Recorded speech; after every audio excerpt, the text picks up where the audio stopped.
બોલો શ્રી કૃષ્ણ કનૈયા લાલ કી જય।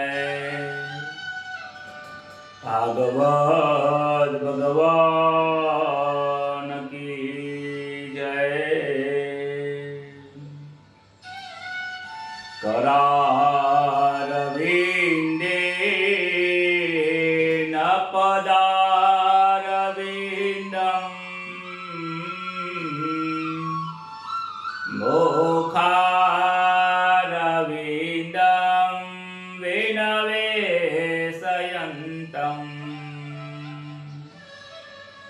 वटस्य पतरस्य पुटे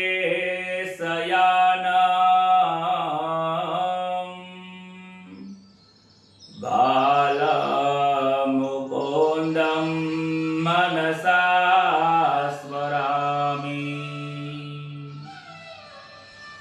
गृहे गृहे गोपवधू कदम्बा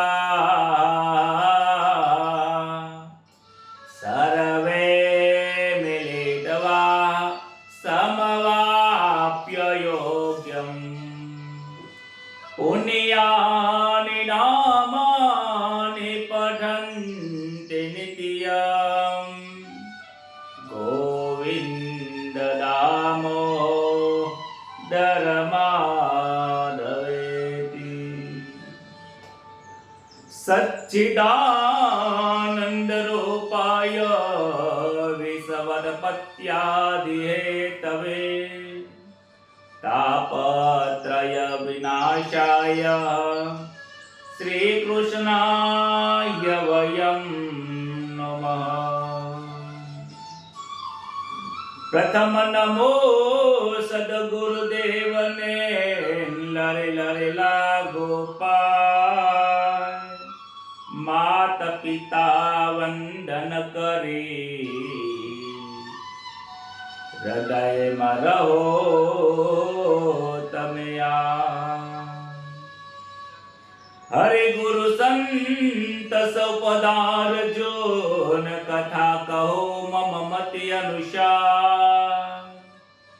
प्रेम स्वरूप श्री कृष्ण ने सुनो भागवत महापुराण। मंगल दिवस या जनोन मंगल सौनु थाय। सौ संतो हरि भक्तो ने दास जय सना प्रणाम। सौ संतो हरि भक्तो ने दास जय सना प्रणाम। श्री गणेशाय नमः। श्री परमात्मने नमः। परम पवित्र एवा भाद्रपद मासनी अंदर जे आदि छे, मध्य छे, अनंत स्वरूप छे, जे सत चित अने आनंद स्वरूप छे, जे भूतकाल में पण ए छे, भविष्य में पण ए छे, वर्तमान पण जे छे, जे सर्वशक्तिमान छे, जेना वडे आ सृष्टि चाली रही छे, एवा श्री परमात्माना चरण कमल में नमस्कार करी આપણે સૌ શ્રીમદ ભાગવત મહાપુરાણની કથાનું રસપાન કરવા માટે સૌ સંતોનું આપણું મિલન થયું છે। કથા એ જીવનનો થાક ઉતારે છે। ભાગવત કથા પ્રભુમાં પ્રીતિ જગાડે છે। ભાગવતની કથા रोगों ने दूर करवा वाली छे, प्रभुना दर्शन करावनारी छे। एवी आ श्रीमद भागवतनी कथा दरेक जीवोનું કલ્યાણ કરે છે। જગતની કથા સાંભળશો તો દુખી થશો, ભાગવતની કથા સાંભળશો તો સુખી થશો. આજના સમયમાં લોકોને સમાજની, કુટુંબની, પરિવારની એમના તકલીફો, એમની કથાઓ સાંભળવામાં બહુ રસ છે. અરે સાંભળ્યું તો બાજુવાળાના ઘરે તો આવું થયું હતું. અને જો બાજુવાળા ના કે ને તો વાત કઢાવતે બહુ સારું આવડે છે. બોલો, રાધે રાધે. અરે રામની કથા સાંભળો, પ્રભુની કથા સાંભળો, સમાજની વાતો સાંભળશો કે કુટુંબની વાતો અને લોકોના દુઃખ દર્દ સાંભળશો તો એમાં કોઈનું કલ્યાણ થવાનું નથી. હું હંમેશા માટે લોકોની કથા સાંભળું છું. મારો કારણ કે જ્યોતિષનો વિષય છે એટલે દરેકના દુઃખોની વાતો સાંભળવી પડે. પણ એ દુઃખોની વાત સાંભળીને એમનું દુઃખ ઓછું થાય એવો ઉપાય બતાવું. કદાચ કોઈ તમને પોતાના દુઃખની વાત કરે તો ભલે સાંભળો, પણ ટૂંકમાં સાંભળીને એનું દુઃખ ઓછું થાય એવો પ્રયત્ન કરો. એ દુઃખની અંદર વધારે દુઃખી થાય એવું ઘી નાખશો નહીં. ભાગવતની કથાની શરૂઆત થાય છે. ભાગવત કથાની જ્યારે શરૂઆત થાય છે, પરીક્ષિત પાસે ફક્ત 7 દિવસ હોય છે. બધા ઋષિઓ તેને ગભરાઈ નાખે છે, તમારી પાસે 7 જ દિવસ છે, હવે શું કરશો, શું કરશો? અમે તો આખી જિંદગીથી સેવા કરીએ, ભગવાનની પૂજા કરીએ, તો એ અમારો મોક્ષ થયો નથી. તમારો 7 દિવસમાં અમે નહીં કરી શકીએ. ત્યારે સુખદેવજી મહારાજ કહે છે, અરે ગાંડા, શું કામ ચિંતા કરે છે? 7 દિવસ પડ્યા છે. આ બધા લોકોને તો 7 મિનિટ પછી તું શું થશે એ ખબર નથી, તું કામ ચિંતા કરે. અલે ખટવાંગ રાજાએ તો 2 મિનિટમાં કલ્યાણ કરી દીધું. તારા જો તો 7 દિવસના કલાક તો ગણ, મિનિટો તો ગણ, કેટલી બધી છે. પ્રભુની પ્રાપ્તિ કરવા માટે સમયની જરૂર નથી. ટૂંક સમય હોય, થોડો સમય હોય, અરે જ્યારથી સમજણ આવે ને એ સમયે જ જીવન મુક્ત બની જાય છે. આખી જિંદગી ભજન કરવાની જરૂર પડતી નથી.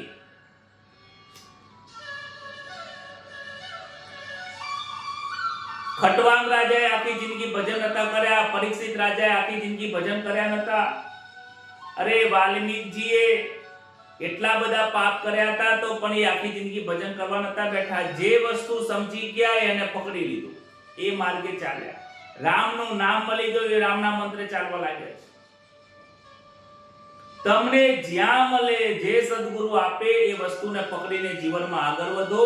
આપણને આ ભાગવત કથા વ્યાસ મુનિજીએ આપણા કલિયુગના લોકોને, કલિયુગના જીવોને કલ્યાણ કરવા માટે આ કથા 18મો પુરાણ એમને રચના કરી.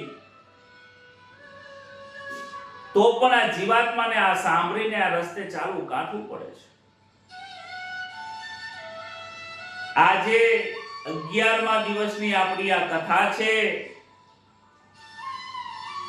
7 સ્કંદની લીલાઓ આપણે સાંભળી છે. 8મા સ્કંદની અંદર પ્રવેશ કરીએ છીએ. 8મા સ્કંદની અંદર મન્વંતર લીલાઓ આવે છે. કહે છે કે પ્રથમ સુખદેવજી મહારાજ વર્ણન કરે છે. પ્રથમ મન્વંતરની અંદર આકૃતિ દેવહૂતિના મેં તમને ચરિત્ર કયા હતા. બીજા મન્વંતરની અંદર સ્વયંભૂ તપસ્યા કરવા માટે વનમાં ગયા અને યજ્ઞ નારાયણે એમની રક્ષા કરે છે. ત્રીજા મન્વંતરની અંદર ઉત્તમ મનુઓ થયેલા સત્યસ્યમ નામનો ભગવાનની અવતાર ધારણ કર્યો અને એમનું કલ્યાણ કરે છે. ચોથા મન્વંતરની અંદર હરિ નામનો અવતાર થાય છે અને ગજેન્દ્રના ગ્રહની રક્ષા કરે છે. પરીક્ષિત રાજા કહે છે કે મને આ ગજેન્દ્રના મોક્ષની કથા સંભળાવો. સુખદેવજી કહે છે કે આ ગજેન્દ્રના મોક્ષની કથા જે સાંભળે છે અને જો સમજે છે તો એ પરીક્ષિત આ આખી આગળની કથા નહીં સાંભળે ને તોય ચાલે એવું છે. એક ગજેન્દ્રના મોક્ષની કથા આ જીવનનું કલ્યાણ કરી નાખે છે. એક ગજેન્દ્રના મોક્ષની કથા આ જીવ જો સમજી જાય અને જો જીવનમાં ઉતારી દે તો તો એ ગજેન્દ્રનો મોક્ષ થઈ ગયો, તો આ જીવાત્માનો કેમ મોક્ષ ના થાય? કહે છે કે હે રાજર્ષિ, ચિત્રકૂટ ત્રિકૂટ પર્વતની પાસે એક બળવાન હાથી રહેતો હતો. અનેક હાથીનીઓ હતા, અનેક એના બચ્ચાઓ હતા અને પરિવારની સાથે સુખેથી રહેતો હતો. ઉનાળાની અંદર ગરમીનો સમય હતો, ત્યારે એક સરોવરની પાસે જાય છે, જલ ક્રીડા કરવા જાય છે પરિવાર સાથે. હાથીની અને એમના બચ્ચાઓ સાથે સરોવરમાં ગયો. હાથી એ પૃથ્વી ઉપર રહેવા વાળું પ્રાણી છે, પણ જેવો જન્મ જાય છે, ઠંડક મળે છે, આનંદ આવે છે, પાણીમાં એ ભૂલી જાય છે કે જળમાં મારી તાકાત હોતી નથી. જળમાં હાથી નિર્બળ બની જાય છે, પરંતુ જળની અંદર એનો એ મગ્ન બની ગયો છે, આનંદ કરે છે.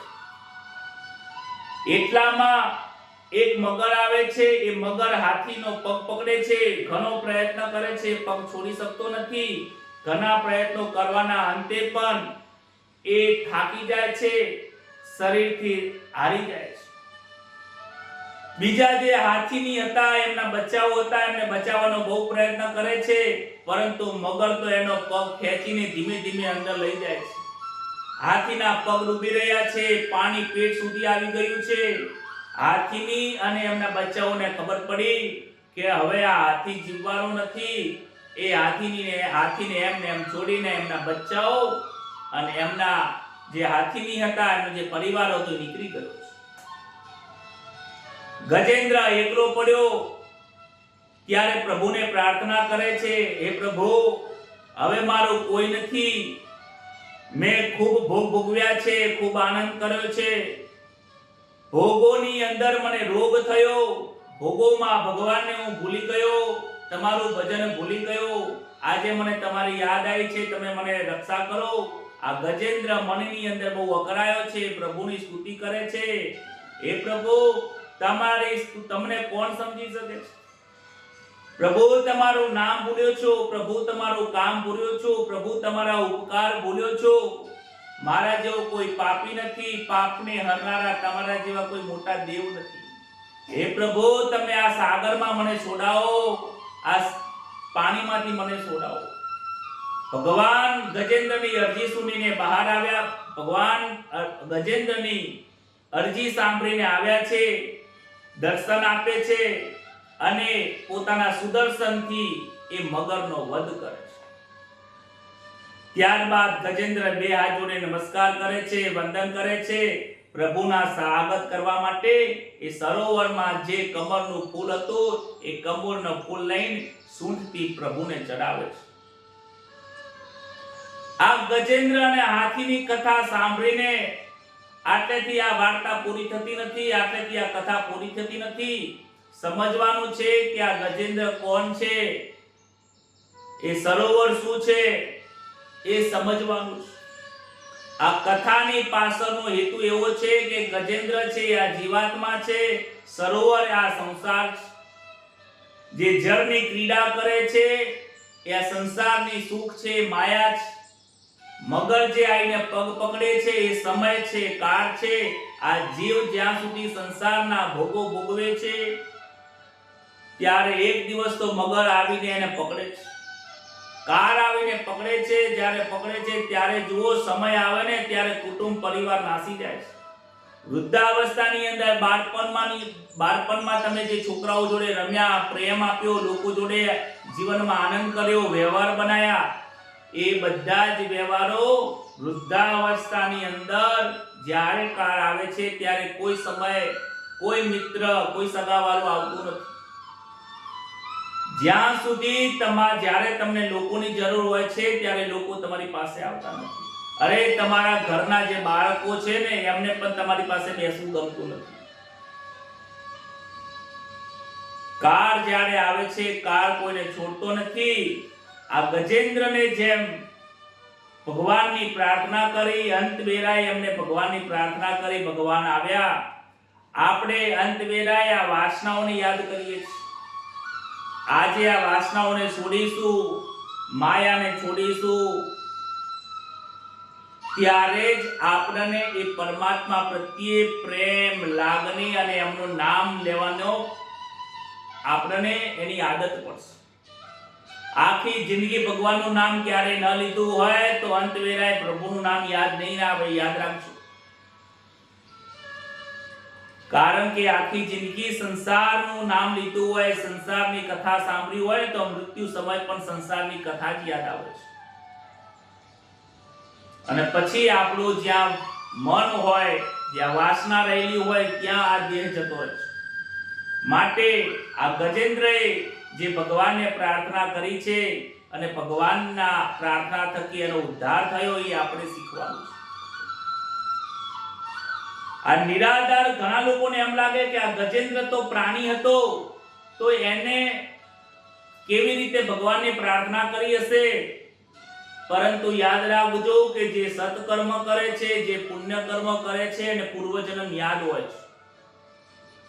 આજે તમને પણ તમારો પૂર્વજન્મ આજે યાદ કરાવું કે તમે પૂર્વજન્મની અંદર ઘણા બધા સત્કર્મો કર્યા હશે, ઘણું બધું પુણ્ય કર્મ કર્યું હશે.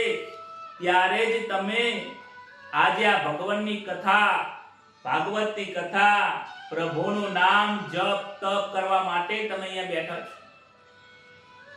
નહીતર કેટલાય લોકો છે આજે કોઈને કથા સાંભળવામાં રસ નથી, આજે પ્રભુના નામ જપવામાં કોઈને રસ નથી.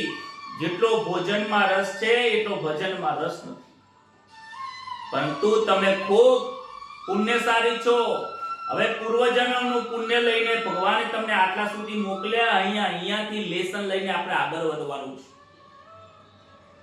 પાંચમા અને છઠ્ઠા મન્વંતરની અંદર, ચાક્ષુષ મન્વંતરની અંદર સમુદ્ર મંથનની કથા આવે છે. સુખદેવજી કહે છે કે સમુદ્રનું મંથન કર્યું, એમાંથી અમૃત નીકળે છે અને દેવ અમૃત પીવે છે. મોહિનીનો અવતાર થાય છે. પરીક્ષિત રાજા કહે છે કે સમુદ્રનું મંથન કેમ કર્યું, શા માટે કર્યું, સમુદ્ર મંથન કરવાનું કારણ શું છે, સમુદ્ર મંથન કરવાથી શું પ્રાપ્ત થાય છે, આ કથા સંભળાવો. આ સાંભળવાની મને બહુ ઈચ્છા છે. સુખદેવજી મહારાજ કહે છે કે એક વખત ઇન્દ્ર, એક સમય દુર્વાસા મુનિ વૈકુંઠ લોકથી ભગવાનના દર્શન કરી નીકળતા હતા. સામે ઇન્દ્ર મળે છે. ઇન્દ્ર ઐરાવતના હાથી ઉપર બિરાજમાન છે. જ્યારે સામે ઇન્દ્ર મળે છે ત્યારે દુર્વાસા મુનિ પોતાની પાસે જે ફૂલ હતા એ ફૂલ લઈને, ફૂલની માળા લઈને એ ઇન્દ્રને પહેરાવે છે.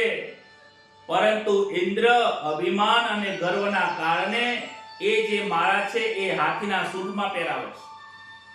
અને એ હાથી એ ફૂલની માળાને લઈને પગમાં રંગોઈ દે છે, પગની અંદર કચડી દે છે. દુર્વાસા મુનિને બહુ દુઃખ લાગે છે કે ફૂલ એ લક્ષ્મીજીનું પ્રતીક છે. અરે આ બ્રાહ્મણનો અનાદર કરે છે, બ્રાહ્મણનો સત્કાર કરતો નથી. ભલે મારો સત્કાર ન કરે તો કાઈ નહીં, પણ જે મેં એને ફૂલની માળા પહેરાઈ છે ફૂલનું પણ વિવેક રાખતો નથી. ફૂલ એ લક્ષ્મીજીનું પ્રતીક છે.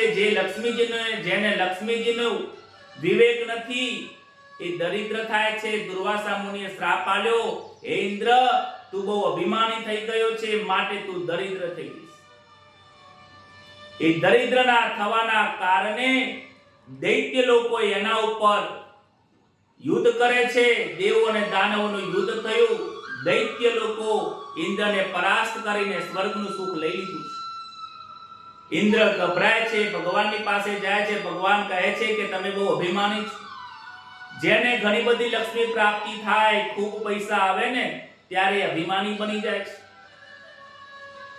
લક્ષ્મી જેમ વધારે આવે એમ નમ્રતા બનો. સ્વર્ગનું સુખ મળતું હોય ત્યારે નમ્રતા રાખો. તમે આ બહુ ભૂલ કરો છો, વારંવાર આવી ભૂલો કરો છો. હવે તમે એક કામ કરો કે તમે સમુદ્રનું મંથન કરો.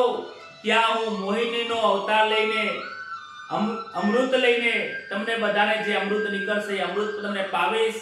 ત્યારબાદ તમે અમર થશો. પછી દાનવોથી તમને કોઈ ચિંતા કરવાની જરૂર નથી. પરંતુ તમે એકલા સમુદ્રનું મંથન નહીં કરી શકો. સમુદ્રનું મંથન કરવા માટે તમારે દૈત્યો જોડે મિત્રતા રાખવી પડશે. દાનવો જોડે તમે મિત્રતા કરશો, બંને જણે ભેગા થઈને મંથન કરશો, ત્યારે જ આ વસ્તુ થશે.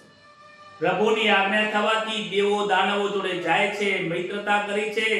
મંદરાચલ પર્વતને વરોનું બનાવ્યું છે, વાસુકી નાગને એમને દોરડું બનાવ્યું છે. દેવો દાનવો અમૃત મેળવવાની ઈચ્છાથી સમુદ્રનું મંથન કરે છે. આ સમુદ્ર મંથનની કથા છે, પરંતુ આ કથામાં આપણે શીખવાનું છે. આ સમુદ્ર તો એમને દેવો અને દાનવોએ કર્યું, એમને તો અમૃત મળી ગયું. આપણને શું ફાયદો છે?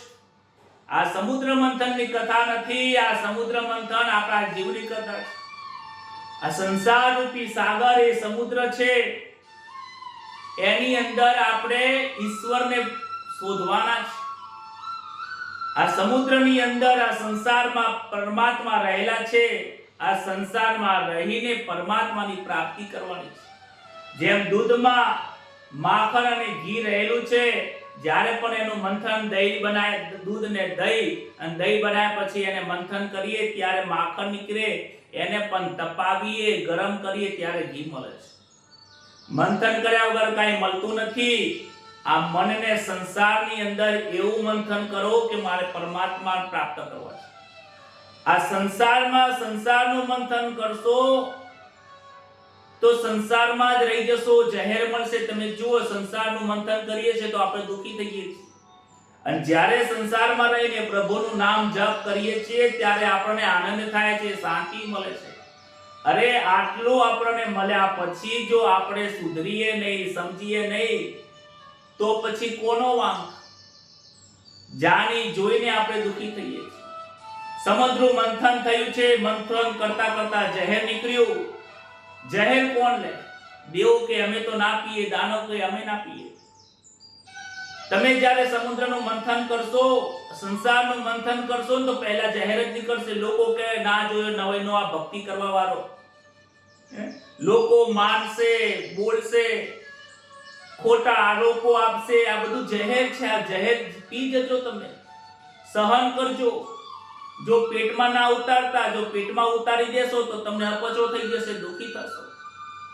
મનમાં પણ ના રાખતા, બહાર પણ કાઢી ના નાખતા. બહાર કાઢો એટલે સામે જવાબ આપી દો, સામે જવાબ ના આપતા. મૌન ધારણ કરીને આ ઝેરને ગળામાં રાખજો. મહાદેવજી કહે છે આ ઝેર પીવાની કોઈની તાકાત નથી. વિષ્ણુજી કહે છે કે મહાદેવજી સિવાય કોઈની તાકાત નથી. મહાદેવજીને ઝેર આપે છે, ઝેર પીવે છે. પિતા પિતા એકાદ બે છાંટા પૃથ્વી ઉપર લોકોની આંખોમાં પડે છે. આજે લોકોની આંખોમાં ઝેર આવી ગયા છે. બીજાનું સુખ જોઈ શકતો નથી એટલે દુઃખી થાય છે. બીજો કોક સત્કર્મ કરે છે એનાથી જોઈને દુઃખી થાય છે.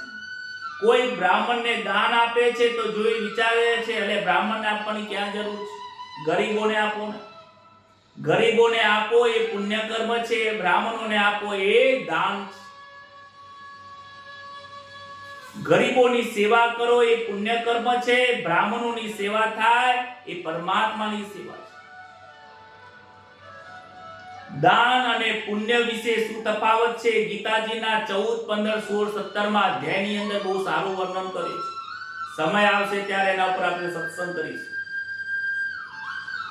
મહાદેવજી ઝેર કંઠમાં રાખે છે, માટે એમનું નામ, આ કંઠ જે છે લીલા કલરનો થઈ જાય છે અને ત્યારથી એમનું નામ પડે છે બોલો શ્રી નીલકંઠ મહાદેવ કી જય.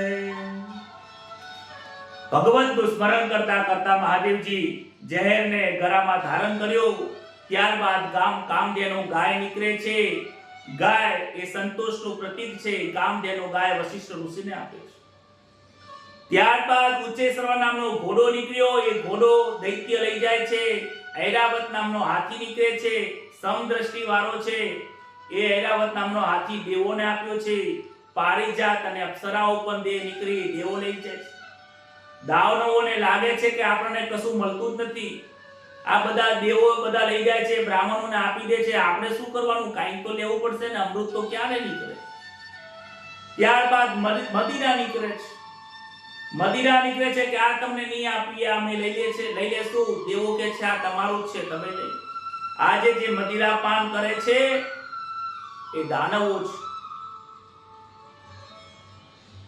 ત્યારબાદ ખૂબ મંથન થયા પછી છેલ્લે લક્ષ્મીજી પ્રગટ થાય છે. લક્ષ્મીજી પ્રગટ નીકળે છે ત્યારે બધા થાય છે કે આ લક્ષ્મીજી અમે લઈશું. બધાને લક્ષ્મીજી કોને પ્રિય ના હોય? બધાને લક્ષ્મીની જરૂર છે. દેવો કે લક્ષ્મી અમે લઈએ, દાનવ કે ના લક્ષ્મી અમે લઈએ. અનેક લોકો બધા આવ્યા છે. લક્ષ્મીજી વિજય માળા લઈને તૈયાર થયા છે. લક્ષ્મીજી નજર નાખે છે. સભા મંડપ ભરાયો છે. અનેક ઋષિઓ આવે છે. મહાદેવજી પણ બેઠા છે. આજ તો પણ મહાદેવજીને જોવે છે કે આ એમનું સ્વરૂપ મને બીક લાગે એવું છે. અનેક ઋષિઓને જોવે છે કે કોઈ કામી છે, કોઈ ક્રોધી છે, કોઈ અભિમાની છે, કોઈનામાં સર્વગુણ સંપન્ન દેખાતા નથી. આગળ જાય છે ત્યારે એક ઋષિ મળે છે. ઋષિ આંખો બંધ કરીને બેઠા છે. ઋષિને પૂછે છે કે હું વિજય માળા લઈને આવી છું, તમારા બધાની આંખો બંધ કેમ છે? ત્યારે બ્રાહ્મણ રૂપી જે ઋષિ છે કહે છે કે હે લક્ષ્મીજી, તમે અમારા માતાજી છો, તમારા એકલાના અમે દર્શન ના કરીએ. તમારી પાસે નારાયણ હોય તો જ દર્શન કરીએ. એકલા જો લક્ષ્મીના દર્શન જે કરે છે એ દુખી થાય છે. નર લક્ષ્મી અને નારાયણના જે દર્શન કરે એ સુખી થાય છે. લક્ષ્મીજી એ બ્રાહ્મણને આશીર્વાદ આપે છે કે જાઓ તમારું કલ્યાણ થાય. ત્યારબાદ લક્ષ્મીજી આગળ વધે છે, પરંતુ આગળ જતા શંખ ચક્ર ગદા પદ્મ ધારણ કરીને નારાયણ ઊભા છે ને એ નારાયણને વિજય માળા પહેરાવે છે. બોલો શ્રી લક્ષ્મી નારાયણ ભગવાન કી જય. અરે લક્ષ્મીજી તો નારાયણને વરે. બરાબર. આજની પ્રજા, આજના સંસારના લોકો લક્ષ્મીની પાગલ ફરે છે. કહે છે લક્ષ્મીની આરતી ઉતારે, લક્ષ્મીની પૂજા કરે, પણ વિષ્ણુની પૂજા કોઈ કરતું નથી. અરે તમે કોઈના ઘરે જાઓ ને આમંત્રણ આપો તો એની પત્નીને આમંત્રણ આપો છો કે એના પતિને આમંત્રણ આપો છો? એના પતિને આમંત્રણ આપો તો ઘરના પાછળ આમંત્રણ આપવાની જરૂર પડતી નથી. પતિ આવે તો એની પાછળ એની પત્ની આવે છે. અરે તમે વિષ્ણુની પૂજા કરશો તો વિષ્ણુ તમારા ઘરે આવશે તો લક્ષ્મીજી આપોઆપ આવી જશે. અને લક્ષ્મીજી જ્યારે તમારા ઘરે આવે તે બધું જ લઈને આવે છે. શું ખોટ હોય જ્યાં લક્ષ્મીજી પધારે? પરંતુ લોકો લક્ષ્મીની પૂજા કરે છે, વિષ્ણુની પૂજા કરતા નથી. એકલા લક્ષ્મીની પૂજા ન કરો, લક્ષ્મી નારાયણની પૂજા કરો. અરે એકલા નારાયણની પૂજા કરશો ને તો લક્ષ્મીજી પ્રસન્ન થઈ જશે. ફરીથી સમુદ્રનું મંથન થયું છે. ત્યારબાદ ધન્વંતરી ભગવાન અમૃતના કુંભના ત્યારબાદ ધન્વંતરી ભગવાન નારાયણ અમૃત કુંભ લઈને પ્રગટ થયા છે. બોલો શ્રી ધન્વંતરી ભગવાન કી જય. ધન્વંતરી ભગવાન આયા છે, અમૃતનો કુંભ લીધો છે અને કહે છે કે આ અમૃતનો કુંભ અંદર રહેલું જે અમૃતનું જે પાન કરે છે એ સદાય માટે અમર બની જશે. આવો સાંભળીને તરત જ દાનવો એ અમૃતનો કુંભ ધન્વંતરીની હાથમાંથી લઈ લે છે, ખેંચી લે છે.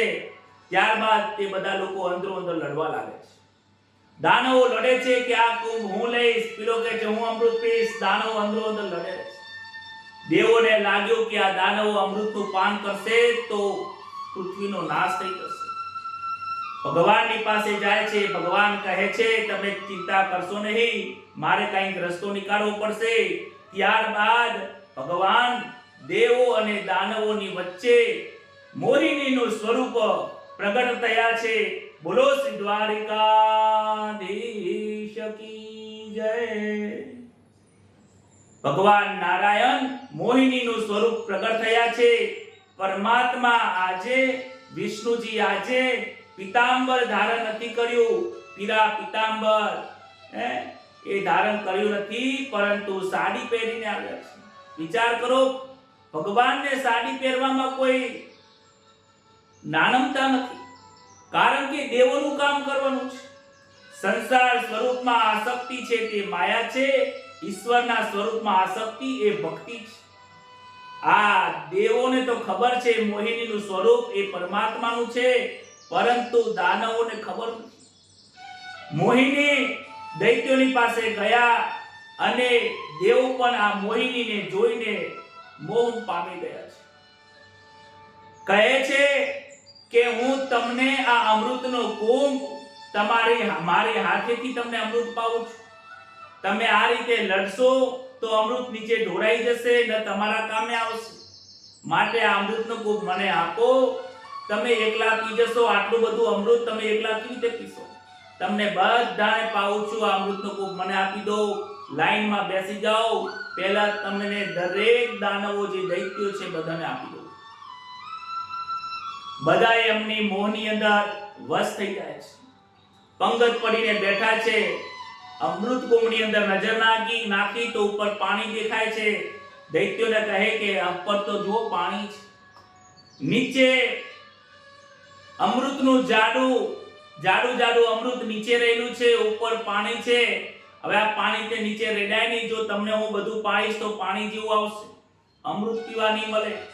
માટે એક કામ કરો, આ અમૃતનું જે ઉપરનું પાણી છે, જે આસ રહેલી છે, એને શું કરું કે પહેલા દેવોને પાઈ દો, પછી આ જે અમૃત છે નીચે જાડું અમને આપજો. એક બાજુ દેવોની પંગત, એક બાજુ દાનવોની પંગત. દેવોને અમૃત પાતા આગળ વધે છે. એમાંથી એક દૈત્ય રાહુ કરીને હોય છે, એને ખબર પડે છે કે જે અમૃતનો કરસ છે એ વધારે નીચે નમી રહ્યો છે. છેલ્લે આપણા દાનવો સુધી આવતા રહેશે નહીં. જો હું વચમાં બોલીશ તો મને પણ અમૃત નહીં મળે. ત્યારે સૂર્ય ચંદ્રની વચમાં જઈને બેસે છે અને ભગવાન એને અમૃત પાવે છે. ભગવાન જાણતા જ હોય છે, મોહિની સ્વરૂપમાં નારાયણ જાણે છે કે આ રાહુ દૈત્ય આવીને બેઠો છે, છતાં પણ પાવે છે. કારણ કે ત્યાં પંગતનો દોષ લાગે છે. જો પંગતની અંદર બેઠા હોય, પંગતમાં કોઈ બહારનો વ્યક્તિ આવીને જમવા બેસે તો એને જમાડવો પડે, એને અમૃત આપવું પડે. એને ના પડાય નહીં, પંગતમાં બેસેલા લોકોને ઊભા કરાય નહીં. માટે ભગવાન એ રાહુને એ અમૃત આપે છે. સૂર્ય અને ચંદ્ર કહે છે કે આ દેવ બનીને આવ્યો છે, દાનવ છે, અને સુદર્શન ચક્રથી એનો વધ કરે છે. રાહુ અમૃત પીવા ગયો એટલે ઉપર જે રહ્યું અમૃત, જે ગળાનો ભાગ બન્યો એ રાહુ બન્યો, અને કેતુ જે ધડ હતું એ કેતુ બની ગયો છે. રાહુ અને કેતુની સંગતિ જે ગ્રહો સાથે થાય છે એની સાથે ખરાબ યોગ બનાવે છે. જ્યારે તમે કોઈ જ્યોતિષ જોડે જાઓ ને, ત્યારે તમને જ્યોતિષો કહેશે, મહારાજ પંડિત તમને કહે કે તમારી કુંડલીમાં ગ્રહણ લાગેલો છે, તમારી કુંડલીમાં ચાંડાલ દોષ. માણસોના જેવા જીવાત્મા કર્મ કરીને આવે છે, એવા યોગો એ જન્મ કુંડલીમાં યોગો લઈને આવે છે.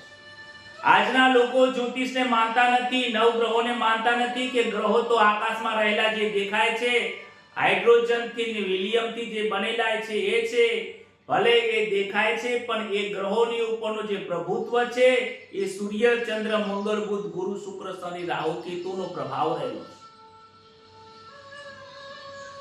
આપણા જેવા કર્મો છે એ કર્મોને લઈને આકાશમાં જેવા ગ્રહોની સ્થિતિ થાય છે એ પ્રમાણે આપણને જન્મ મળે છે.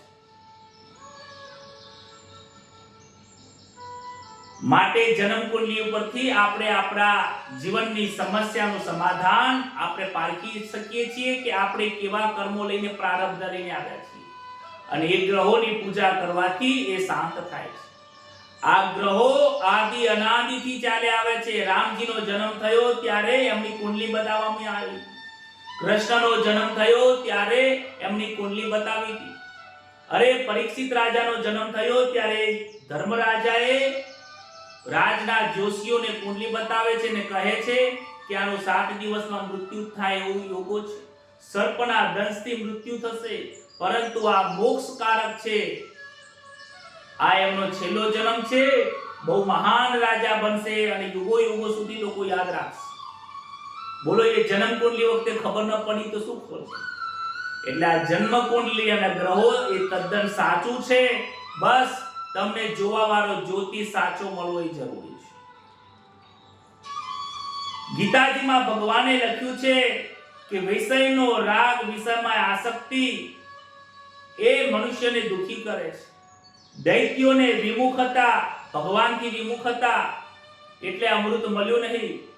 સંસારની મોહમાં મોહિનીમાં જે ફસાય છે, ભક્તિ રૂપી રસ જે અમૃત પીતો નથી એને ઝેર મળે છે, અમૃત મળતું નથી. સંસારમાં અમૃત રહેલું જ છે. મીરાબાઈને અમૃત મળ્યું, દરેક લોકોને અમૃત મળ્યું છે. ઝેરનું અમૃત થઈ ગયું. નરસિંહ મહેતાને મળ્યો, તુકારામને મળ્યો, નામદેવજીને મળ્યો, ભક્ત પ્રહલાદને મળ્યો, દરેક લોકોને મળ્યું. પણ જેમને મંથન કર્યું છે એમને હરિનો રસ ને અમૃત મળ્યું છે. જેમને મંથન કર્યું નથી, જેમનું મન ફસાયું છે, એ આજે પણ સંસારમાં લપસાયા કરે છે. ત્યારબાદ મોહિનીએ એ જે અમૃતનું કળશ હતો એ બધો દાનવોને સામે ખાલી કરીને ફેંક્યું છે, કારણ કે એ પરમાત્માથી વિમુખ થયા છે. દૈત્યોને ખૂબ દુઃખ લાગ્યું છે. દેવો અને દાનવોનું ભયંકર યુદ્ધ થયું, અમારી સાથે ખોટું થયું છે, અને એ ત્યાં દૈત્યોનો પરાજય થયો છે. નારદજી ફરતા ફરતા એક વખત કૈલાસમાં આવ્યા અને શિવજીને કહ્યું કે મહાદેવજીને કહે છે કે મોહિનીનો અવતાર થઈ ગયો, તમે શું મોહિનીના દર્શન કર્યા? મહાદેવજી કે ક્યારે થયા? મને તો ખબર જ નથી. મહાદેવજી કહે છે કે મારા દોડતા વૈકુંઠમાં ગયા. નારાયણને કહે છે કે તમે ક્યારે મોહિનીનો અવતાર ધારણ કર્યો? મને તો ખબર જ નથી. આટલો જલ્દીથી તમે અવતારે લઈ લીધો ને પતિએ કહ્યું મારે મોહિનીના દર્શન કરવા છે. મેં રામા અવતારમાં તમારા દર્શન કર્યા, વરા અવતારના દર્શન કર્યા, બધા અવતારના દર્શન કર્યા, પણ જો મોહિનીના હું દર્શન ના કરું તો મારે ચેન ના પડે. વિષ્ણુ ભગવાન કહે છે કે મોહિનીના દર્શન કરવામાં મજા નથી કે ના, મારે દર્શન કરવા છે. તમે કે વૈરાગી છો, મોહિનીના દર્શન કરવામાં મજા નથી, આનંદ નથી, મોહિનીમાં પડશો નહીં. જે મોહિનીના દર્શન કરે છે એ દુખી થાય છે કે ના, કે મારે મોહિનીના દર્શન કરવા છે. પરમાત્માને થયું કે ઈશ્વરને થયું, નારાયણને થયું કે મહાદેવજીને આજે મોહિનીના દર્શન કરવા છે, લાવ કે આજે થોડો આનંદ કરીએ. એટલામાં તો મહાદેવજી બાજુમાં જોવે છે તો એક સુંદર બગીચો જોયો. મંદ મંદ એમાં સુગંધિત વાયુ વાવા લાગ્યો, અને એ બગીચાની અંદર એક સ્ત્રી દડાની સાથે રમી રહી છે. શ્રી શિવજીની નજરથી નિહાળે છે. પાર્વતી અને ગણેશજીની સાથે આવ્યા હતા, પણ ભૂલી જાય છે કે મારી બાજુમાં પાર્વતીજી ઊભા છે. ભગવાનની માયાથી શિવજી આજે મોહિત થયા છે. અરે, વેદાંતમાં જોવા જઈએ તો શિવજી મોહિત ન થાય, પરંતુ આપણને સમજાવે છે કે જો તમે મોહમાં પડશો તો દુખી થઈ જશો. પરંતુ આજે શિવજી આપણને સમજાવે છે કે મોહની અંદર પડવું બહુ મુશ્કેલ છે. મોહમાં પડી ગયા તો એમાંથી બહાર નીકળવું બહુ મુશ્કેલ છે. શિવજી દેહનું ભાન ભૂલી ગયા, પાર્વતીને ભૂલી ગયા છે. વિચાર કરે છે કે મને જો આ મોહ જોવામાં, આ સ્ત્રીને જોવામાં જો આટલો આનંદ આવે તો એમને જો હું બાદ ભરું, આનંદ કરું તો કેટલો આનંદ આવશે. એમના મિલનમાં કેટલો આનંદ આવશે. એમને મિલન કરવા માટે શિવજી દોડીને જાય છે. જેવા દોડીને જાય છે અને મળવા જાય છે, તરત જ ત્યાં શંખ ચક્ર ગદા પદ્મ ધારણ કરીને નારાયણ સ્વરૂપમાં પ્રગટ થયા છે. ત્યાર જ તેમને ભાન થાય છે કે અરે આ શું? ઈ મોહિનીના દર્શન કરતા કરતા નારાયણના ચતુર્ભુજ દર્શન થયા છે. આજે હરિ અને હરનું મિલન થયું છે. હરિ કહેતા નારાયણ, હર કહેતા મહાદેવજી, બંને જન હૃદયથી સ્પર્શ થયા છે અને હરિહરાનું મિલન થયું. જ્યાં હરિ અને હરિનું મિલન થાય ત્યાં એક સ્વરૂપ થઈ જાય છે.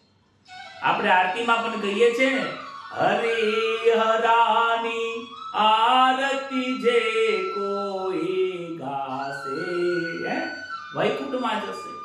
હરિ અને હરામાં કોઈ ભેદ નથી. શિવ અને નારાયણમાં કોઈ ભેદ નથી. જે ભેદ જોવે છે એ બકરામાં જાય છે, જે આપણે આગળની કથામાં જોયું હતું. માટે શિવ, નારાયણ, જીવ, પરમાત્મા આ બધું એક જ સ્વરૂપ છે. ત્યારબાદ સાતમા મન્વંતરની કથા આવે છે. શ્રાદ્ધ દેવ નામે મનુ થયેલા. દેવ અને દૈત્યોનું યુદ્ધ થયા પછી શુક્રાચાર્ય ના શરણે આ દાનવો જાય છે. શુક્રાચાર્યની સેવા કરે છે, બ્રાહ્મણોની સેવા કરે છે. ત્યારબાદ એમનું દૈત્યોનું બળ વધે છે. બ્રાહ્મણોની સેવા કરવાથી તાકાત આવે છે, જીતેન્દ્રિય બને છે, સંયમનું પાલન કરે છે. ઇન્દ્રથી હારેલો બલિરાજા બ્રાહ્મણોની સેવા કરીને પુષ્ટ બન્યા, જીતેન્દ્રિય બન્યા અને વિશ્વજીત નામનો યજ્ઞ કર્યો અને યજ્ઞથી એમાંથી એક રથ નીકળ્યો છે. એ રથના પ્રભાવથી શુક્રાચાર્યએ પોતાના સંયમથી, બ્રહ્મચર્યાશ્રમની તાકાતથી અનેક શક્તિઓ ઉત્પન્ન કરી અને એ બધી શક્તિઓ આજે બલિરાજાને આપી છે. બલિરાજાએ અનેક યજ્ઞ કરીને જીતેન્દ્રિય થયા છે. શુક્રાચાર્ય પોતાનું બ્રહ્મતેજ આજે બલિરાજાને આપ્યું અને કહે છે કે આ મારા બ્રહ્મતેજથી તમે જ્યાં જશો ત્યાં તમારી જીત થશે, તમને કોઈ હરાઈ નહીં શકે. ત્યારબાદ બલિરાજાએ દેવોને પોતાની શક્તિ બતાવી છે.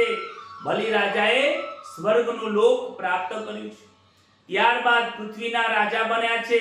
ત્યારબાદ પાતાળનું લોક પણ પ્રાપ્ત કર્યું છે. ત્રણેય લોકના રાજા આજે બલિરાજાનું આજે ત્રણેય લોકમાં રાજ છે. શુક્રાચાર્ય વિચાર કરે છે બલિરાજા 100 અશ્વમેઘ યજ્ઞ કરે તો સ્વર્ગનું રાજ્ય કાયમ માટે બલિરાજાનું થઈ જાય. માટે બલિરાજાને કહે છે કે તમે 100 અશ્વમેઘ યજ્ઞ કરો. ત્યારે ભૃગુ કચ્છ નામના એક જગ્યા ઉપર આવે છે. આ ભૃગુ કચ્છ એ જે એરિયા છે એ ગુજરાત પ્રાંતની અંદર આજે ભરૂચ તરીકે ઓળખવામાં આવે છે. ભરૂચને પહેલા ભૃગુ કચ્છ કહેવાતું. એ જગ્યા ઉપર બલિરાજાએ અશ્વમેઘ યજ્ઞ કર્યા છે. ભરૂચની ભૂમિ બહુ પવિત્ર ભૂમિ છે. બલિરાજાએ સ્વર્ગનું લોક જીતી લીધું. દેવતાઓ ગભરાયા છે, બૃહસ્પતિ પાસે ગયા, ગુરુની પાસે ગયા છે. ત્યારે બૃહસ્પતિ ગુરુ જ્ઞાન આપે છે, કહે છે કે ભૃગુવંશી બ્રાહ્મણોનું આ બલિરાજા અપમાન કરે તો એમનો નાશ થાય. બીજી બાજુ અદિતિને દુઃખ થયું કે મારા પુત્રો, અદિતિના પુત્રો એ દેવો છે અને દેવોને દુઃખ થવાથી અદિતિને પોતાના કશ્યપ પોતાના પતિને કહે છે કે મારા દેવોને, મારા પુત્રોને એમનું લોક પ્રાપ્ત થાય એવું કંઈક કરો. કશ્યપ કહે છે કે દાનવો અત્યારે પવિત્ર જીવન ગાળે છે. આજના દાનવો બહુ સંયમી થયા છે. જે સંયમી હોય, જે જીતેન્દ્રિય હોય એને કોઈ મારી શકતું નથી. માટે સમયની રાહ જુઓ. વામન ચરિત્ર એ યુદ્ધની કથા નથી. વામન ચરિત્રની અંદર બલિરાજા મરતા નથી. બલિરાજાને દર્શન થાય છે. કશ્યપજી પયોવ્રત બતાવે છે, કહે છે કે હે દેવી, તમે વિધિપૂર્વક પયોવ્રત નામનું યજ્ઞ કરો. તમારે ત્યાં પુત્ર સ્વરૂપે પરમાત્માના દર્શન થશે. પરમાત્મા તમારા ઘરે અવતરણ થશે. અદિતિએ વ્રત કર્યું છે. પતિ પત્ની 12 દિવસ સુધી દૂધ ઉપર રહે છે, નારાયણનું આરાધના કરે છે, સત્સંગથી પ્રભુના નામનો જપ કરે છે, કીર્તન કરે છે અને કશ્યપ અને અદિતિનો ગૃહસ્થાશ્રમ સફળ થાય છે. અદિતિ અને કશ્યપ જેવો જ્યારે ગૃહસ્થાશ્રમ હોય, સંયમ હોય, સત્સંગ હોય, ત્યાં પરમાત્મા જન્મ લે છે. માતા દેવહૂતિ અને કંદર્પ જેવા જ્યારે ગૃહસ્થાશ્રમ હોય ત્યાં કપિલ નારાયણ પ્રગટ થાય છે. વાસનાઓથી જે દાંપત્ય જીવન જેમનું હોય ત્યાં ભગવાન જન્મ લેતા નથી. ઘણા લોકોને લાગે કે અમે ઘણાય ભગવાનની ભક્તિ કરીએ પરંતુ અમારે ઘેર ભગવાન નથી આવતા. ભગવાન સંયમ ધારણ હોય, જીતેન્દ્રિય હોય અને પતિ પત્ની બંને ભેગા થઈને ભગવત પરાયણ થઈને રહેતા હોય ત્યારે પ્રભુ એમના ઘરે અવતાર લે છે. દશરથજી જેવા પિતા હોય, કૌશલ્યા જેવા માતા હોય અને એમનું જે દાંપત્ય જીવન છે સંયમી છે, એમના ઘરે ભગવાન પ્રગટ થતા હોય છે. અદિતિએ વ્રત કર્યું, પવિત્ર ગતનું વંચન કરે છે, આનંદ અને ગૃહસ્થાશ્રમમાં મળી શકે છે. કશ્યપ અને અદિતિનો ગૃહસ્થાશ્રમ દિવ્ય છે. પવિત્ર જીવન ગાળીને તપશ્ચર્યા કરતા ભગવાનને થયું છે કે આજે હું એમના ઘરે પ્રગટ થઉં. ભગવાન એમના ઘરે પ્રગટ થવાની ઈચ્છા ધરાવે છે. પવિત્ર સમય થયો છે. અદિતિ સગર્ભા થયા, 9 માસ પરિપૂર્ણ થયા. અદિતિ તન્મય થયા છે. પ્રભુના દર્શન કરવાની આતુરતા જાગી છે. મધ્યાહન એટલે બપોરના 12:39 નો સમય થયો. ગંગાના કિનારે, નર્મદાના કિનારે સંધ્યા કરવા ગયા છે. અદિતિ ઘરમાં એકલા છે. વિજયાદશમીનો દ્વાદશીનો દિવસ થયો છે. માતા અદિતિ ના સમક્ષ વામન ભગવાન પ્રગટ થયા છે. બોલો શ્રી વામન ભગવાન કી જય. કૃષ્ણ કનૈયા લાલ કી. કશ્યપને ખબર પડી કે વામન ભગવાન મારા ઘરે અવતરણ કર્યા છે, અવતરણ થયું છે, દર્શન કરવા આવ્યા છે. માતા પિતાને ભાન ભૂલાવે છે અને અદિતિને કશ્યપને ચતુર્ભુજ સ્વરૂપે દર્શન કરાવે છે. આજે માતા પિતાને દર્શન આપ્યા છે. 7 વર્ષના બટુક વામન સ્વરૂપે આજે એમના ઘેર પ્રગટ થયા છે. વામનજીએ 7 વર્ષની ઉંમર ધરાવીને જ એમને પ્રગટ થયા છે. વામન ભગવાનનું બાળપણ નથી, એમની બાળ લીલાઓ નથી. કહે છે કે તમારો ઋષિઓ એમને કહે છે તમારો ગૃહસ્થાશ્રમ સફળ થયો છે. આજે જગતના પિતાના તમને પિતા બન્યા છે. એ કેવો ગૃહસ્થાશ્રમ હશે, કેવું જીવન હશે, કેવી ભક્તિ હશે કે જે પૂરા સંસારના પિતા છે એમના પોતે પિતા બન્યા છે. બાળ લીલા વામનજીની છે નહીં. 7 વર્ષના પ્રગટ થયા છે. 7 વર્ષની ઉંમરે જનોઈ આપવાનો નિર્ણય થતો હોય છે. જનોઈથી બ્રાહ્મણનો નવો જન્મ થાય છે. કારણ કે જનોઈ જે ધારણ કરે છે એ જનોઈને બ્રહ્મસૂત્ર કહે છે. જે બ્રાહ્મણો બ્રહ્મસૂત્ર ધારણ કરે એને બ્રહ્મ વિદ્યા પ્રાપ્ત થાય છે અને એ બ્રહ્મ વિદ્યા પ્રાપ્ત કરવા માટે એમને ગુરુકુળમાં જવું પડે છે.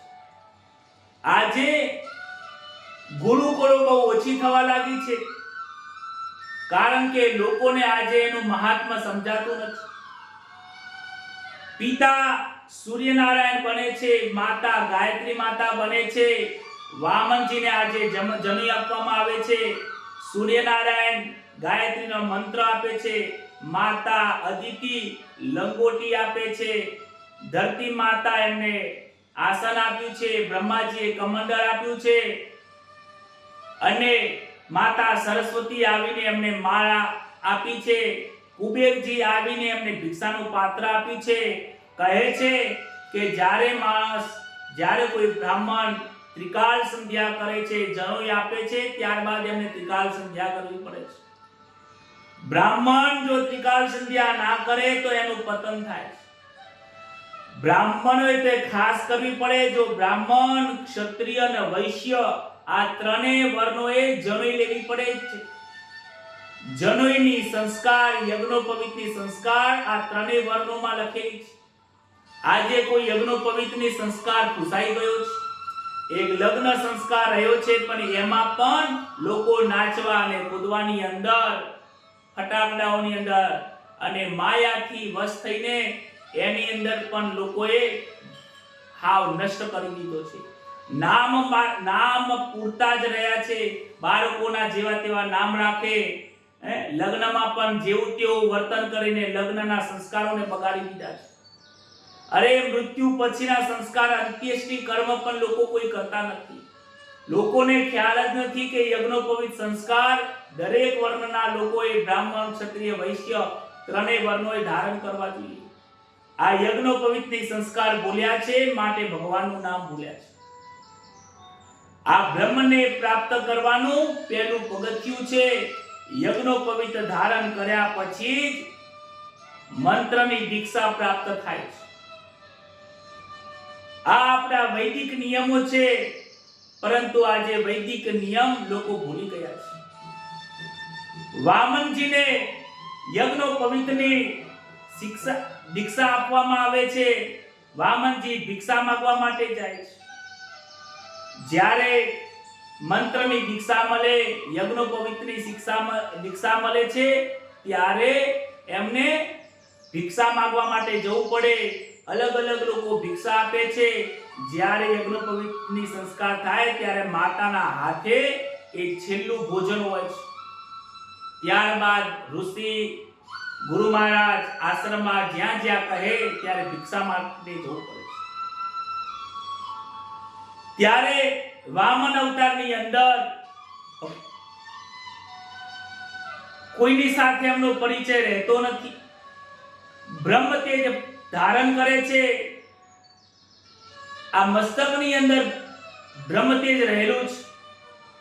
ગુરુજી કહે છે કે તમે હવે ભિક્ષા માંગવા માટે જાઓ.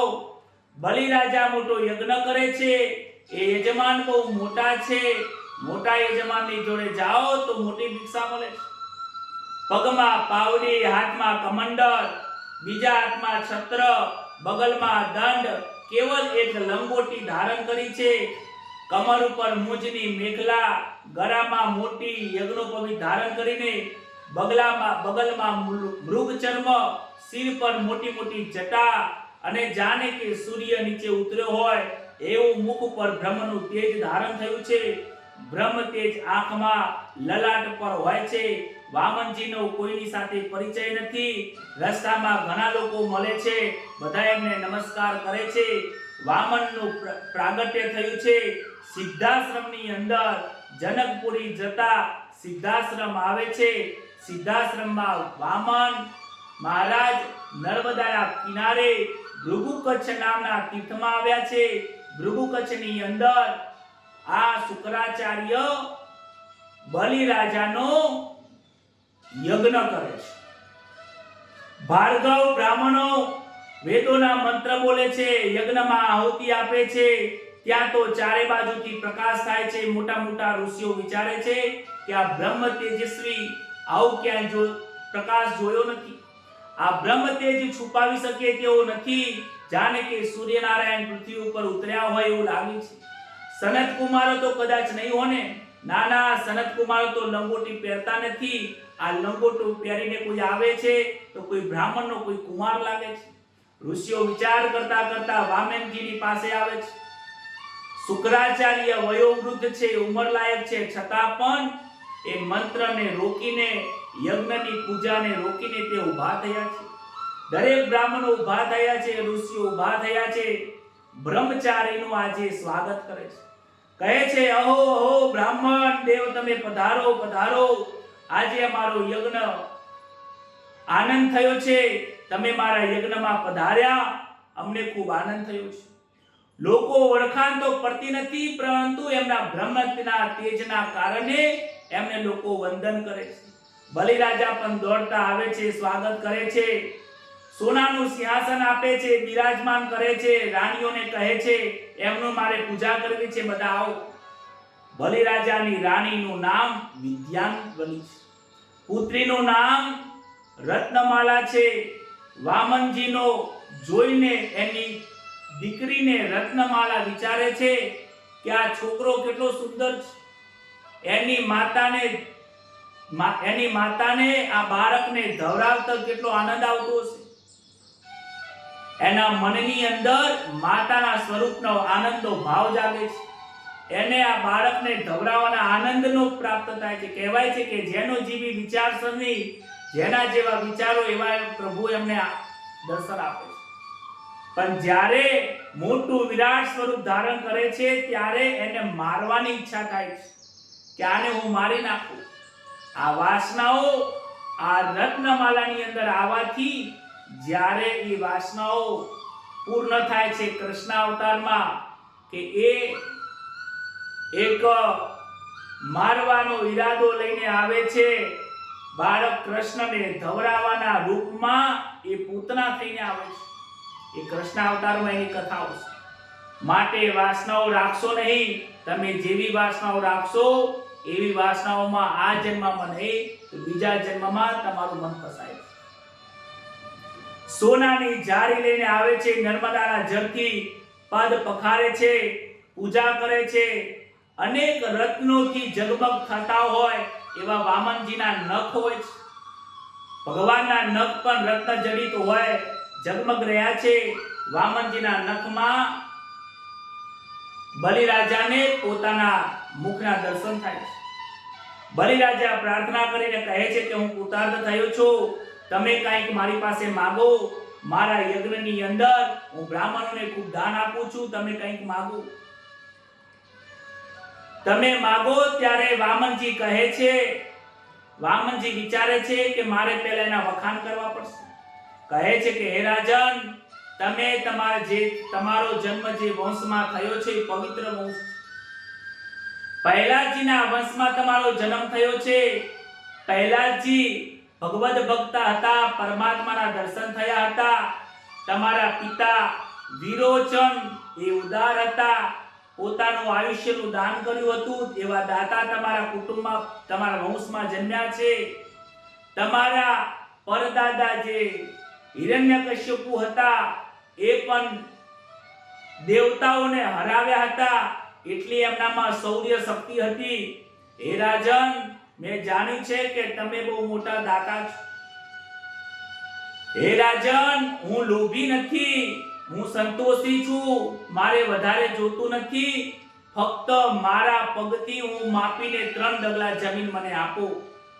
બલિરાજા વિચાર કરે છે કે આ બાળક છે ને માપતા આવડતું નથી.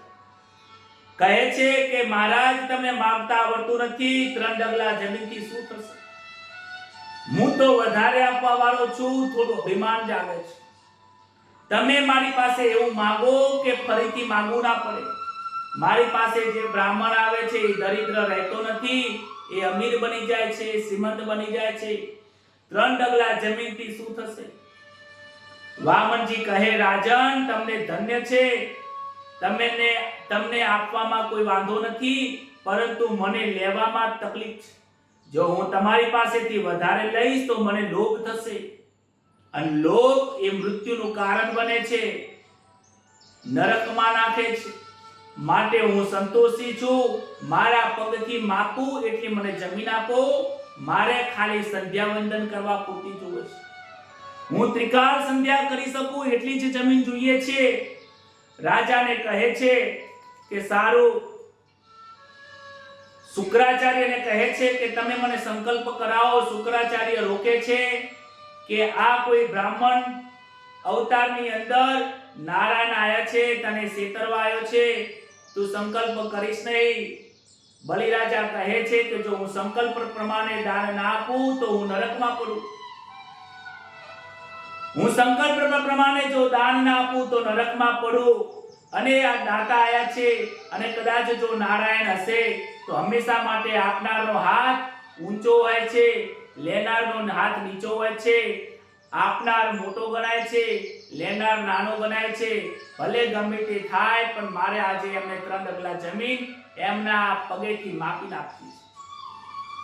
શુક્રાચાર્ય કહે છે કે હું તો સંકલ્પ નહીં કરાવું. વામનજી કહે છે કે મને સંકલ્પ કરાવતા આવડે છે. ગંગાનું જળ હાથમાં લો. જ્યારે એ કમંડળ હાથમાં લઈને પાણી આપવા જાય છે તો પાણી આવતું નથી, કારણ કે શુક્રાચાર્ય યજમાનનો હિત જોઈને એની અંદર કમંડળમાં પેસી ગયા. ત્યારે વામનજી કહે છે કે કંઈક કચરો પેસી ગયો એવું લાગે છે. દર્ભની સરી અંદર નાખે છે, શુક્રાચાર્યની આંખમાં જાય છે. શુક્રાચાર્યની આંખ ફૂટી જાય છે. આ આંખ ફૂટી જાય છે. એમાંથી સમજવાની વસ્તુ એ છે, જ્યારે કોઈ સત્કર્મ કરતું હોય ને, આપણી આંખોમાં ઝેર ના રાખશો. ગાડી લઈને જતા હોય ને, તમારો બાળક કદાચ કોઈ ગરીબને 50 રૂપિયા આપી દે તો એવું વિચાર ના કરશો કે મારી પાસે છૂટા હતા, 50 રૂપિયા આપવાની ક્યાં જરૂર. આવી ભાવનાઓ અંતરમાં થાય છે. જેના મનમાં સત્કર્મ કરતા કરતા જ્યારે કોઈ કુભાવ જાગે તો એ વ્યક્તિ શુક્રાચાર્ય જેવો થાય છે. એની આંખ ફૂટી જાય છે. અરે પૈસા એના, દાન લેનારો બીજો, આપનાર બીજો, તો તમને કેમ પેટમાં દુખે છે? આપણને કેમ પેટમાં દુખે છે? આ શુક્રાચાર્યને પેટમાં દુખ્યું માટે દુખી થયો. માટે કોઈ સત્કર્મ કરે તો દુખી થશો નહીં. ભલે પોતાનાથી ના થાય તો બીજો કરે છે એમાં સુખી થાઓ, આનંદ કરો કે ચલો મારો મિત્ર સત્કર્મ કરે છે, ભગવાને કાંઈક આપ્યું છે તો સત્કર્મ કરો. બલિરાજા સંકલ્પ કરે છે, હાથમાં જળ આપે છે, કહે છે કે જે મને આપ્યું છે આજે વામન અવતારમાં જે કહે છે એ પ્રમાણે હું એમને 3 ડગલા જમીન આપવા માટે બંધાવું છું. જ્યારે આ સંકલ્પ કરે છે ત્યારે ભગવાન વામનજી મોટું સ્વરૂપ ધારણ કરે છે. વામન સ્વરૂપ ધારણ કરીને પ્રથમ ડગલો સ્વર્ગલોકમાં મૂકે છે, બીજું પાતાળમાં મૂકી છે. સ્વર્ગલોક, પૃથ્વીલોક અને પાતાળલોક આ 2 ડગલાની અંદર ત્રણેય જમીન લઈ લે છે. કહે છે કે હે બલિરાજા, હે રાજન, 2 ડગલાની અંદર તારું સર્વસ્વ સંપત્તિ મેં લઈ લીધી છે. આ ત્રીજું ડગલું મારે ક્યાં મૂકવાનું એ બોલ. જો તું મને ત્રીજું ડગલું મૂકવાનું નહીં કહે તો તું નરકમાં જઈશ, કારણ કે તે સંકલ્પ કર્યો છે. તે 3 ડગલા જમીન આપવાનો સંકલ્પ કર્યો છે, 2 ડગલામાં જ મેં લઈ લીધું. આજે બલિરાજાની અહીંયા પરીક્ષા થાય છે. બલિરાજા થોડા ગભરાતા તો નથી, પરંતુ મનમાં વિચાર કરે છે કે હવે મારે શું કરવું. એમની પત્ની બહુ સમજદાર હોય છે. સમજદાર હોવાના કારણે એમની પત્ની એમને કહે છે કે આ પૃથ્વી સ્વરૂપ આ 5 તત્વોથી શરીર બનેલું છે. આ 5 તત્વોથી શરીર બન્યું છે, માટે આ શરીર પણ પૃથ્વી તત્વ છે. આ ચામડી પૃથ્વી તત્વ છે, હાડકું પૃથ્વી તત્વ છે. ભગવાનને કહો કે તમે તમારા ચરણ મારા શરીર ઉપર મૂકો, મારા મસ્તક ઉપર પધરાવો. બલિરાજા 2 હાથ જોડીને વિનંતી કરે છે, પ્રભુ મારાથી ભૂલ થઈ છે, મને ક્ષમા કરો. મને તો એમ લાગતું હતું કે હું મોટો દાતાર છું, પણ તમે સૌથી મોટા છો. હું અહંકારમાં હતો, હું દાતાને મોટો ગણતો હતો, લેનારને નાનો ગણતો હતો. આવી ભેદ બુદ્ધિવાળો હું ભેદી છું. ભગવાન, હે પ્રભુ, મારી ભેદ બુદ્ધિનું નિવારણ કરો. ભગવાન તમે મારા મસ્તક ઉપર પગ મૂકો. ભગવાન એના મસ્તક ઉપર પગ મૂકે છે. પગ મૂકીને કહે છે કે જાઓ, હું તમને હવે પાતાળ લોકનું રાજ્ય આપું છું. પાતાળમાં જાઓ અને તમે ત્યાં જઈને સુખી થશો. ભગવાનનું ભજન કરજો, મારું આરાધન કરજો. ત્યારબાદ બલિરાજાને પાતાળનું રાજ્ય આપ્યું. નારદજી કહે છે કે મેં સાંભળ્યું છે કે સૂતર પાતાળમાં બલિરાજાના દ્વારે ભગવાન ત્યાં રક્ષા કરે છે. ભગવાન નારાયણ બલિરાજાના દ્વારે એ જગ્યા ઉપર પહેરો કરે છે, કારણ કે બલિરાજા પણ કહે છે કે તમે મારી પાસે રહેજો. લક્ષ્મીજી વિચાર કરે છે કે ભગવાન ગયા પાછા આવ્યા નથી. ત્યારબાદ લક્ષ્મીજીને ખબર પડે છે. નારદ મુનિ કહે છે કે ભગવાન તો બલિરાજાના ત્યાં જઈને પહેરો કરીને ઊભા છે. લક્ષ્મીજી એક બ્રાહ્મણ કન્યાનું રૂપ લઈને પાતાળમાં જાય છે. બલિરાજાને કહે છે કે મારો કોઈ ભાઈ નથી, હું તમને રાખડી બાંધવા આવી છું. બલિરાજાને રાખડી બાંધે છે. કહે છે કે બોલ બહેન, તમારે શું જોઈએ? કહે છે કે મારે બીજું કોઈ કંઈ જોતું નથી, પણ મારો સ્વામી તમારા દ્વારે ઊભો છે. એ સ્વામીને મારા સ્વામીને મને આપી દો. ત્યારે નારાયણ ને લક્ષ્મીજીને આપે છે. પણ ભગવાન 2 હાથ જોડીને પ્રાર્થના કરે છે કે હંમેશા માટે તમે મારી રક્ષા કરો. શંખ ચક્ર ગદા પદ્મ ધારણ કરીને ચતુર્ભુજ લક્ષ્મી નારાયણના સ્વરૂપમાં એ બલિરાજાને દર્શન કરાવ્યા છે. ઘણો આનંદ થયો છે. આકાશમાંથી પુષ્પની વૃષ્ટિ થઈ અને લક્ષ્મી નારાયણ સ્વરૂપે ભગવાન બલિરાજાને દર્શન આપે છે. સુખદેવજી વર્ણન કરે છે, લક્ષ્મીજીને લઈને જે લઈ જાય છે એ બંધનમાં પડે છે. આ બલિરાજા લક્ષ્મી નારાયણની સેવા હવે કરે છે.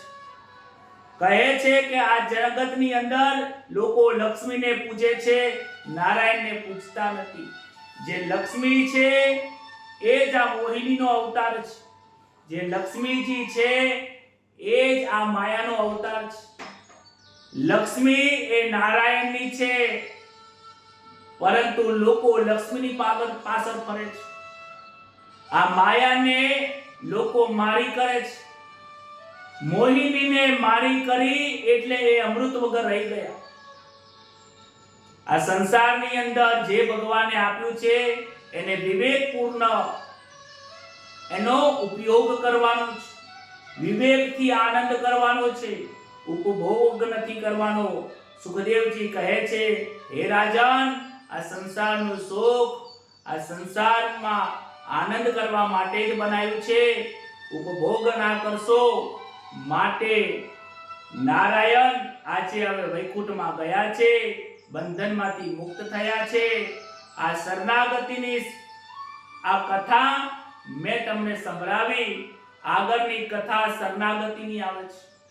સત્યવ્રત કૃતામલ નદીના કિનારે એ મનુ મહારાજ તપશ્ચર્યા કરતા હતા અને એકવાર નદીમાં જઈને તર્પણ કરતા કરતા એમના હાથમાં એક નાનો માછલો આવ્યો. જેવો માછલો લે છે પાણીમાં છોડી દીધો. માછલો કહે છે કે તમારા શરણમાં આવ્યો, તમે મને પાણીમાં મૂકી દો, મોટા માછલાઓ મને મારી નાખશે, મારું તમે રક્ષણ કરો. રાજાએ એ માછલાને લઈને પોતાના કમંડલમાં નાખે છે. કમંડલમાં જેવો નાખે છે પોતાનું સ્વરૂપ મોટું કરે છે. ત્યાંથી લઈને મોટા કમંડલમાં નાખે છે. ત્યાંથી પોતાનું સ્વરૂપ વિરાટ સ્વરૂપ ધારણ કર્યું. સત્યવ્રતને આશ્ચર્ય થયું, મનુ મહારાજને આશ્ચર્ય થયું. આ માછલો સાધારણ નથી, કોઈ મહાન લાગે છે. આ માછલાની કથાની પાછળ બહુ રહસ્ય રહેલું છે. મત્સ્ય નારાયણ સ્વરૂપે કહે છે કે 7 દિવસ પછી આ પૃથ્વીનો પ્રલય થવાનો છે. પ્રલયના અંદર સર્વનો નાશ થશે.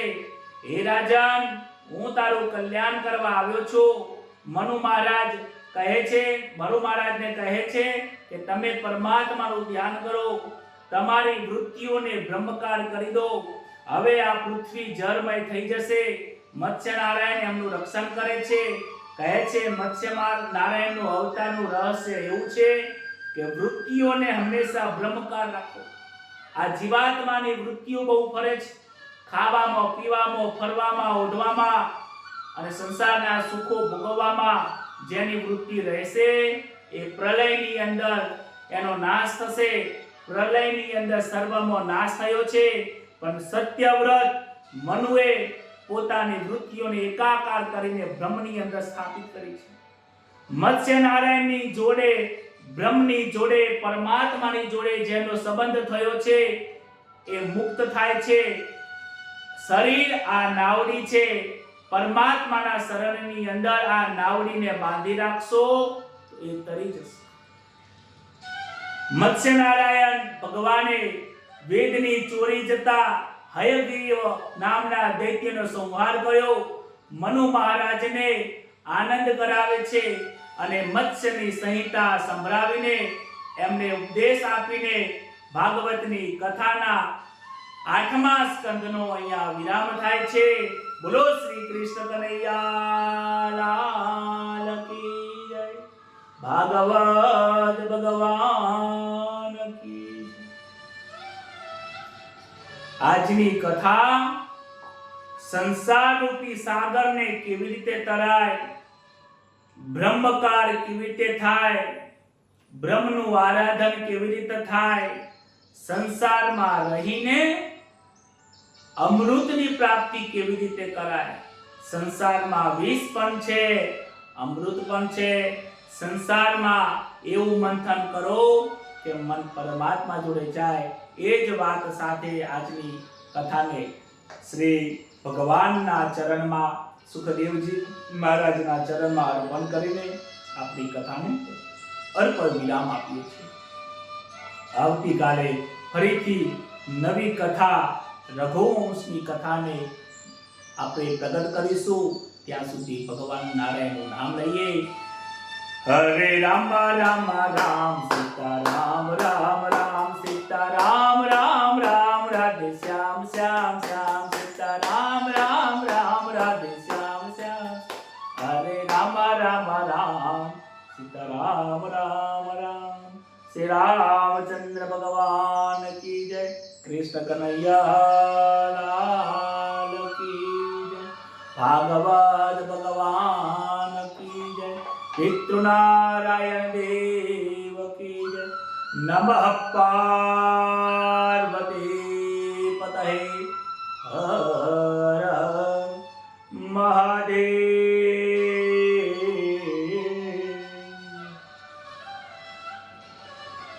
સૌને રાધે રાધે, જય શ્રી કૃષ્ણ। કથા સાંભળો અને જન જન સુધી સંભળાવો, આનંદ કરો। કથા સાંભળવા વાળા દરેક સંતોને નમ્ર વિનંતી કે સંસારનું ચિંતન કરતા નહીં, સંસારના લોકોની કથા સાંભળતા નહીં અને પોતાના દુઃખની કથા પણ કોઈને કહેતા નહીં। કારણ કે સંસારને કથા સાંભળશો તો એ તમારા દુઃખ કથા સંસારના લોકોને કથા સાંભળવામાં અને સંભળાવવામાં એ અંદર ઘી નાખે છે, તમારા દુઃખનો ઉભરો લાવશે। સંસારના લોકો તમારા દુઃખના ઉભરાને શાંત નહીં કરે, પરમાત્માનું નામ એ જ તમારો દુઃખના ઉભરાને શાંત કરવા વાળું છે। સંસારમાં ઝેર પણ છે, અમૃત પણ છે, જેને જે પીવાની આદત હોય, જેમાં જેનું મન રહેલું હોય એ વસ્તુ એને પ્રાપ્ત થાય છે। આપણે તો અમૃત પીવાનું છે, હરિનો રસ પીવાનો છે, હરિનો રસ પીને હરિને પ્રાપ્ત કરવાના છે। આ જ આપણા સૌનું લક્ષ્ય રાખીજો। શુભરાત્રી, સૌને જય શ્રી કૃષ્ણ। પોતાના વિચારો સૌને રજૂ કરજો, કથાને શેર કરજો, ચેનલને સબસ્ક્રાઇબ કરવાનું તો ભૂલતા નહીં। રાધે રાધે।